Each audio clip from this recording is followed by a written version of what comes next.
Hello YouTube, this is Morgan, Airspeed Prime here with my next Boruto 2 Blue Vortex manga chapter review. This one's going to be for chapter 23, which is called The Strong. So, straight away, I thought that this was a pretty good chapter. I was a little worried about it because I thought we were going to get a lot of, like, okay, it's going to be, Jura versus Boruto, and it's going to be a bit of a repeat of last chapter, and we'll maybe get to the Kawaki reveal, but it will kind of just be pretty simple and plain like that.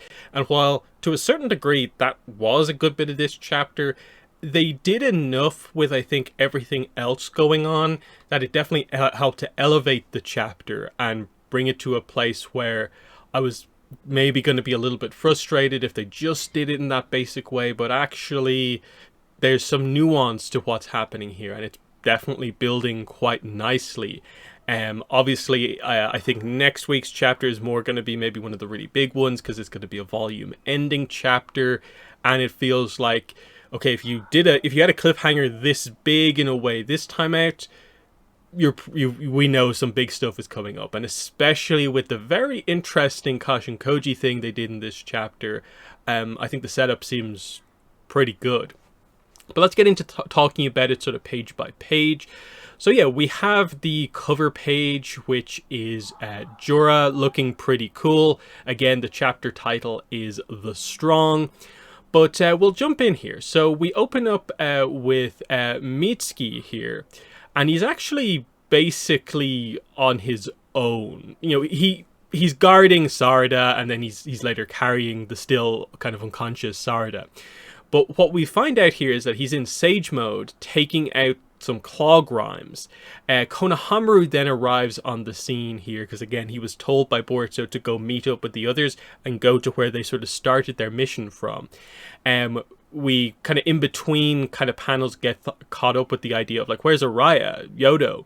Araya took Ryu's soul thorn bulb. He's headed towards the tree holding Shinki, and then he leaves, like, trailing off while carrying Yodo.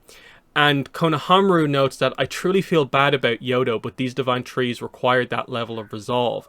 I'm sure she'd be happy that we acquired the thorn bulbs. The mission isn't over yet. Now, he obviously says that, I think, with the suggestion that I guess Yodo is dead. I still am a little bit, like, not fully trusting the series on, like, have we confirmed 100% for certain that she's dead? I think the fact that Araya has taken her with them gives me some, like, gives some sense in the story that, like, there's more to it, because I just think it's going to be a bit of a weird one where it feels like at this point Shinki is going to be freed.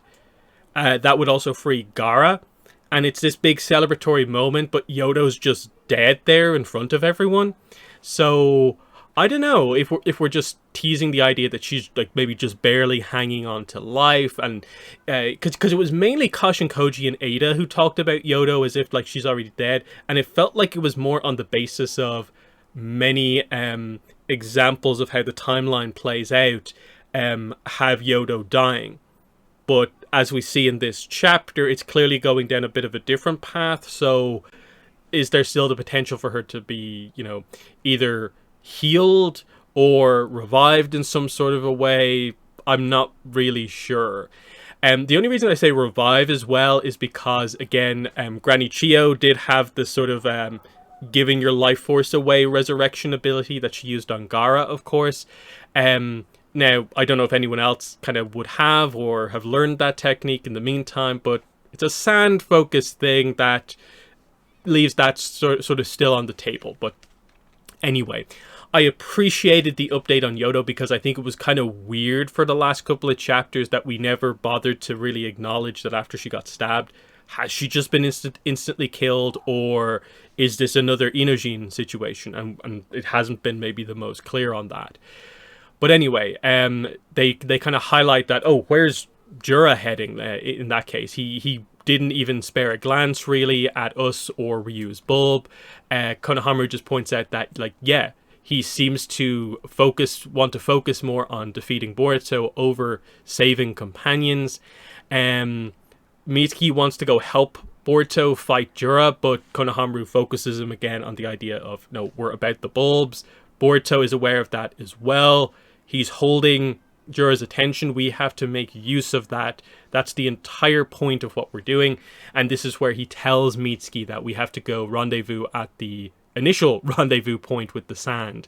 That was Boruto's specific instructions. I don't know what the end result is going to be, but we have to follow those instructions, basically. So that's cool. Kind of almost more being done with this side of the plot than I expected to. But this is where we cut back to Jura versus Boruto. So, of course, Boruto has his wound. It missed anything vital, but it is a deep wound. Damage is greater than he thought.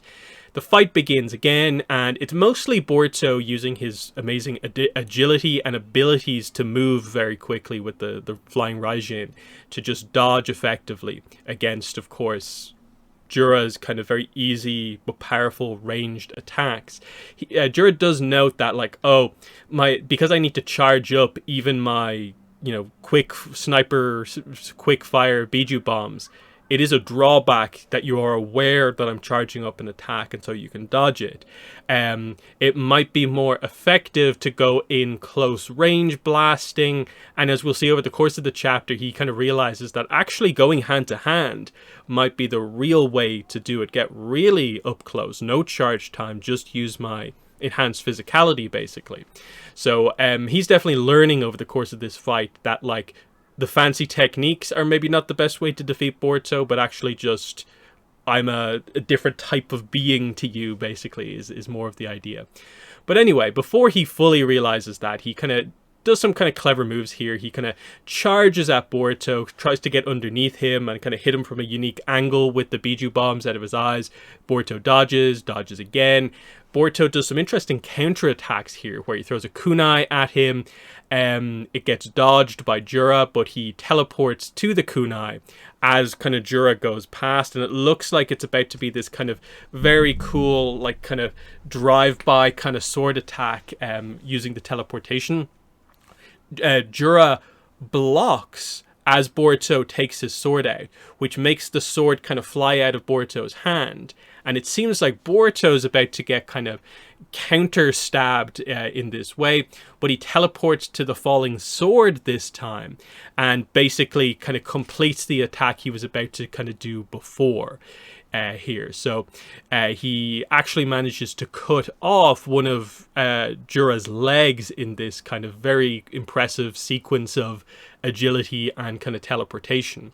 So Jura even notes how impressive this is. So they fight kind of rapid fire as they go down. Boruto takes a few hits. And this is where I think Jura gets the realization that, like, actually just maybe grappling taijutsu might be where I have the real advantage here. So he tries to grab Boruto. He grabs his sword arm, holds him in place. It looks like he's about to kind of take him out with the Biju bomb. This is where Boruto counters with, he does some cool jutsu stuff while holding the sword. Purple lightning seems to counter the charging of the Biju bomb. That seems to be the main effect here, so he doesn't get blown up close range. So he's done well here, but Boruto has had to kind of exhaust himself to stay in the fight, even though, yeah, he's caused Jura a decent amount of damage. Jura doesn't really seem affected by the wound, of course, because of, like, the type of being that he is, of course. And yeah, you're getting quite sluggish Otsutsuki Boruto. And then, yeah, it might be faster to clobber you to death than try to hit you with Biju bombs. This is where we cut away from this back to Mitsuki and Konohamaru. So they've arrived at the big rock where they kind of initially arrived, basically. They met up with the Sand Shinobi. And then there's a quick suggestion of, like, why here? What are we doing here? Konohamaru doesn't know. Don't ask me. They're awaiting whatever Boruto has kind of planned, basically, is the idea here. So, we go back to the Jura-Boruto fight. So, yeah, Jura switches over to kind of taijutsu here. Flying knee straight to Boruto's face. He's getting a bit pummeled here. Punch straight into the ground. And this is where the advantage is showing for Jura. He still tries to finish him from the air with a kind of bigger blast into the ground. Boruto is able to kind of dodge this. But yeah, this is where It seems like Jura's about to go in and stab him with his big kind of nail kind of finger thing, but Boruto dodges, blocks it with the sword, but the sword actually gets chipped here, which is kind of interesting. So the sword actually takes some damage here, and it looks like it's maybe at risk of potentially being destroyed here. But yeah, important block, but Boruto does then get kicked away into the ground, and he seems to be at this point effectively KO'd. He's out on the ground, and they highlight that this is really dangerous by the fact that we cut away to Ada and Kashin Koji kind of watching this, and Ada is worried that at this rate Boruto will be killed. She can't really watch anymore, and she wants a reaction from Koji, who's kind of got his head in his hands. She's like, say something. But he says, really interesting here, Ada, could you be quiet for a sec? I'm getting an update. And his eyes kind of roll back into his head, and his ability activates. So his ability to kind of sense future permutations, timelines activates. The film reel stuff starts coming, and he sees visions of some new timelines that have just updated here. So what we see here is quite interesting. There's a couple of kind of half panels that we see. First one seems to be just someone's arm. I don't obviously recognize whose arm it is. The second one, I think, is Inojin, which is interesting, and it looks like it's Inojin in kind of Kashin Koji's like underground layer situation, I think. So that's kind of interesting that, like, I guess maybe Inojin coming back into play, which makes sense. We probably maybe need him if we're gonna maybe have something happen that saves Matsuri. So there's a secondary fight there. We need him. But also they seem to have potentially connected him and Himawari's stories a little bit, because there's one at the bottom of Himawari suggesting that she comes into play shortly. But what Koji focuses in on is the kind of two middle panels of Boruto KO'd on the ground, which has just happened. And then the one just directly above that he particularly focuses in on, which is Jura kind of like a bit stunned, hand over one of his eyes. And he reacts to this in particular as like, wait. I think the idea is that this has just happened. So something is going to happen to injure Jura while Boruto is unconscious. And my interpretation of this is that this is a kind of teaser for basically the Kawaki appearance we're going to get shortly. That Kashin Koji basically becomes aware via this update that probably Kawaki is the big kind of surprise entrant here to a certain degree. But still, very, very interesting overall. We cut back to the actual fight itself. Jura kind of hovers over the unconscious Boruto, who, you're still breathing, you're tougher than I expected. How very Otsutsuki of you. Even unconscious, you hold onto your master's blade. He goes up into the air and he's basically like, out of respect for you, I will kind of destroy you completely with one single blow. So kind of he has him kind of dead to rights here. He's just going to blow him to kind of smithereens, basically. Big Biju bomb. And before he can fire it off, a chakra rod kind of pull straight through the back of his head, out his eye, the eye that he was holding in Kashin Koji's vision just in the previous pages, basically. It is the arrival of Kawaki onto the scene. So Kawaki's standing on Jura's back with the chakra staff kind of like straight through his head. Now, there's no reaction whatsoever from Jura to this. This has not like injured him as such. Kawaki even says it as he kind of poses here, you know, this ain't enough to kill you, you really are a monster. And it's a crazy shot just because it's such a violent image. Like, if this happened to any like human character, it would be like shocking, but because he is like a Tail Beast character, it's like, oh wow, no reaction to straight through the head, straight through the eye. That's kind of crazy. It's just a hindrance rather than actually like a devastating injury. But yeah, we cut back to Ada and Kashin Koji. So Ada is surprised to see Kawaki. She's like, oh, Kawaki? What's going on here? And she's like, Koji, could you please respond to me? And he's still going through the kind of update, kind of watching these visions happen. And so we get the second page of him looking at his kind of updated kind of visions of the future, omniscience visions. So we get an image of Mamushi, which we haven't seen much of him in quite a while. the one after that, I can't really make out. It's someone's kind of hairline. I'm not really sure exactly whose it is. It's really heavily cut off, though. It's hard to say. On the next reel, we get Sarada, active once again, ready to fight, seemingly confronting Hidari, who's in the next image. So that's a fight that we're expecting to happen.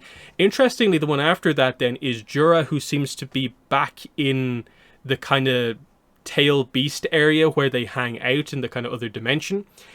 So that maybe suggests that whatever way the fight pans out here, it will lead to a retreat. So I don't think we're expecting maybe finishes to a lot of the fights maybe to happen right now, but we'll build up again to a secondary stage of fighting, perhaps. And then there is some glimpses of some other stuff here that's kind of slightly harder to make out. Yeah, there's like, again, someone else's hair. It might be Inojine's hair. Not really sure. Someone else's hair you can see in a different panel. Not sure exactly what to make of that. But Kashin Koji finally kind of gives us the update. New Omniscience visions for the first time in about 6 days. So he hasn't gotten a kind of proper change to the way things could pan out in a while, and now all of a sudden he's gotten what seems to be a relatively massive update of things that he just hasn't been able to kind of call happening. Because what he says immediately next is, Kawaki's involvement, I've never seen this possibility before. So prior to this actually happening and the update here, none of the scenarios where this specific sequence of events has panned out has ever resulted in Kawaki is saved from being killed by... Sorry, Boruto is saved from being killed by Jura by Kawaki's arrival. Has not been part of that. And he quickly figures out that, very cunning Boruto. He must have relayed something to Kawaki during the past few days. Which again, if you go back a bunch of chapters ago, that's exactly what he did. He got the information from Kashin Koji that like, oh yeah, like, you have a whole limiter thing. Amado did something to you. You would probably find out about this at some point in the future, but who knows how long that would take. I'm going to spoil it for you right now, and you can do with this information what you want, but you probably should just go straight away and have this changed. So the idea is, I guess, he couldn't have predicted that Boruto would basically spoil that kind of information that Kawaki might have taken a long time to figure out on his own, and that's the kind of key element in this, which goes back, I think, to the way they kind of explained the way that this ability sort of works, is that like, yeah, there's pros and cons to sort of utilizing information gained by like using the kind of future knowledge to a certain degree. This one's a kind of weird one where it's more of like a piece of information they figured out from scenarios, rather than like it's directly spoiling something in the future. So it's in a bit of a weird space, but it has a big effect. But still, cool moment. This is where we cut back to Konohamaru and Ko. Sarada's still out, of course. You do see her kind of down there next to the rock. Delta arrives. They speculate for a little bit before, like, oh, is it one of the metal symbols? Has he stashed it here? But no, Delta arrives. The three of you look intact. And I guess she is here to... I don't know, are they going to give the Matsuri's bulb to her and then she can get it to the Moegi tree as soon as possible? Is she going to, like, carry them all or carry, like, one or two people back? Because she can fly, of course, it gives, like, really easy access to just, like, get someone or something out of there very, very quickly. And it's clearly part of Boruto's kind of greater plan. Because, of course, I guess Delta is more tied to helping Kawaki.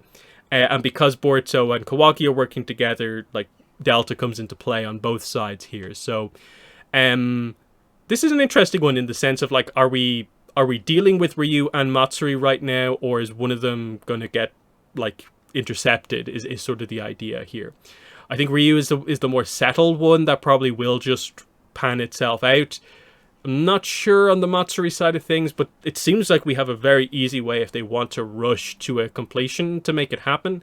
But again, the freeing of Moegi, I think, only really matters, I think, if Konohamaru is there to witness it, because all the setup, I suppose, from the weird dynamic between Konohamaru and Matsuri suggests that the romance kind of dynamic between Moegi and Konohamaru is probably something you should address. But is the timing right to do that now? I'm not really sure. But anyway, we cut back to the Kawaki and Jura fight. Again, he's still standing on top of him. It's still the entrance pose here. So Jura tries to kind of swipe at him, like on his back, basically. Kawaki really quickly dodges backwards and then immediately skewers Jura with a bunch of chakra rods. So he's able to mostly guard like some key points, but he still gets like stabbed in the arm and the chest and stuff like that. He counters with a Biju bomb, and Kawaki manages to kind of avoid it basically. And this is where Kawaki lands on the ground next to Boruto, who wakes up at this point. Wake up already, he gets up. Boruto points out, "You're the one who's late, jerk." Kawaki does call Boruto bro. So that's kind of cool. They're kind of friendly banter here happening. This is where Jura notes that, wait, how can this be? Like, I swatted him aside last time I encountered him. He is exponentially greater in power than before. So he really notices that something crazy has happened here to make Kawaki much more powerful. And then he begins to activate the karma. As he says, "You better hold it together, Boruto, because if you run amok, I'll kill you on the spot." Boruto begins to immediately have a bit of a reaction, and it's just like, hey, just ignore me, do it. Jura charges in as the karma fully comes over Kawaki's eye. Let's go. He's ready. Really cool final panel with him with his big kind of a chakra staff. Let's go. So yeah, it looks like we're gonna get, I think, primarily, I guess, powered up Kawaki versus Jura coming up next, which my guess is like this still probably won't be enough. It seems like he's able to do damage in the same way that Boruto was basically able to do damage to Jura, but will he be able to do enough damage to actually eliminate him? There's also, I think, the more risk aspect of Kawaki, where the way they explain the way his power boost works is that it's previously all of his power was assigned to defense. So he didn't have a hugely high power output when he attacks people, but he was basically impossible to kill. Now he's in a situation where all of it's been assigned to offense, I think, so his defensive aspects are pretty minimal. So the idea realistically should be that Kawaki is a bit of a glass cannon currently. He can probably take a hit or two, but he can't really block some of the stuff he could block previously. So he has to focus on offense as the defense here. We'll see if Boruto gets into play here, because his agility could help Kawaki with openings. But the big setup, I think, going forward is that for Kawaki to go all out, it restricts what Boruto can do, because Boruto is so hindered by what the lack of control over the karma mark does. Now, we need for something to happen with Boruto and the karma, because we know going into the future, after all this, I guess, plays out, and we eventually get Kawaki versus Boruto, that Boruto will seemingly be fighting using the karma under his control. So we have to have, I think, an exploration of Boruto and the karma and what actually happens, which I think is going to eventually involve, at some point, maybe next chapter, explaining what the situation with Momoshiki kind of really is. You told us a bunch of chapters ago that the situation is that Momoshiki has not said anything, has been quiet for the last 3 years, apart from the kind of incident where Code attacked in the middle of the time skip. Boruto is not really addressed doing anything with this, but it's an ability he's going to need to utilize. But then, where does that leave Momoshiki? Is Momoshiki still trying to take over Boruto? And what are we doing here? That's kind of the interesting situation here, because like Kawaki says, if you go crazy as Boruto controlled by Momoshiki, I'll switch my attention to you and kill you, because like you are the Otsutsuki threat versus the Ten Tails is a kind of Otsutsuki adjacent kind of threat, same sort of thing, but not really. So it's an interesting dynamic here about what exact way they do this, because the setup almost seems to be that, like, well, you can't really have Boruto come out, otherwise Kawaki will be greatly affected by this, but we also don't know how Kawaki's going to react as the fight goes on. If he's in the middle of a fight where he's really getting pushed to his limit, and he needs Boruto to have some sort of a power boost to help him, they're going to finish the fight before Boruto turns on him, I guess. It's just that in the aftermath of that, if Momoshiki comes out, are you going to be able to calm an empowered Kawaki down to not just take Boruto out? So this is going to probably prompt the situation of, if Momoshiki comes out and sort of in some expert display of power, Boruto, Karma Mark, Momoshiki power, scares Jura off, forces Jura to retreat. Jura is still the ultimate threat that they need to deal with right now. Of course, Momoshiki is on the list along with Jura, but they haven't dealt with Jura yet. So the deal is still sort of on, and it's probably going to be about if Boruto can get a handle on retaking over from Momoshiki, if that even happens. And this is where I think I'm almost waiting for some sort of a almost surprise twist with Momoshiki to actually happen, where he's maybe not just about taking over, that something in the last 3 years has maybe changed in him, where he has a slightly different approach that helps Boruto to a certain degree. I'm not sure. There's something, I think, with Momo that I'm waiting to see, because again, I do view this series as having the bigger picture plot of, after this Divine Tree stuff, after dealing with the Boruto Kawaki incident and omniscience and stuff like that, the greater threat that Kawaki, I just don't think is considered yet, is there's other Otsutsukis out there. What about the main clan, leaders of the clan? It feels like there needs to be some mega lore stuff that we really go into about like the origins of the Otsutsuki, truly stopping the threat, because I assume the Otsutsukis have never dealt with a situation like this planet where they keep sending people, or people related to them keep going to the planet to try and basically plant a tree, destroy the planet, take all the power, and they just keep getting stopped. Eventually they're going to send out some really key people here. And again, there's a lot of vague stuff surrounding like Shibai Otsutsuki, the god Otsutsuki, what's going on there? Has he actually become a god now? And like, what does that mean in the context of the series? Those situations, like a lot of that stuff I think we eventually need to get back to. That I think is the kind of short-sightedness of Kawaki's overall goal, is that you want to kill all the Otsutsukis that you've seen and you've encountered that seem to be a direct threat to you or the planet, but like they're still out there, and more of them. So I'm wondering what way they'll go about kind of doing that, and I'm wondering if maybe there's some way where Momo can be the one to maybe reveal that kind of greater threat, that hey, I can be the Otsutsuki at the end of things if I help Boruto out, and that might be a unique approach to kind of take, of like that Momoshiki will still be like maybe one of the real end game enemies to kind of deal with once again, but it's after everything else. I don't know, it's just speculation, but still.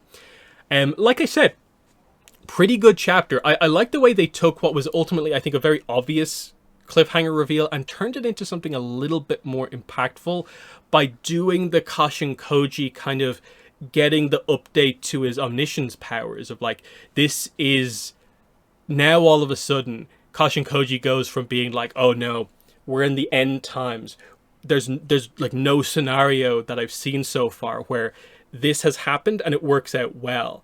Now it's been updated and suddenly anything can happen. Kashin Koji, I guess, will have some sense for like, well, wait,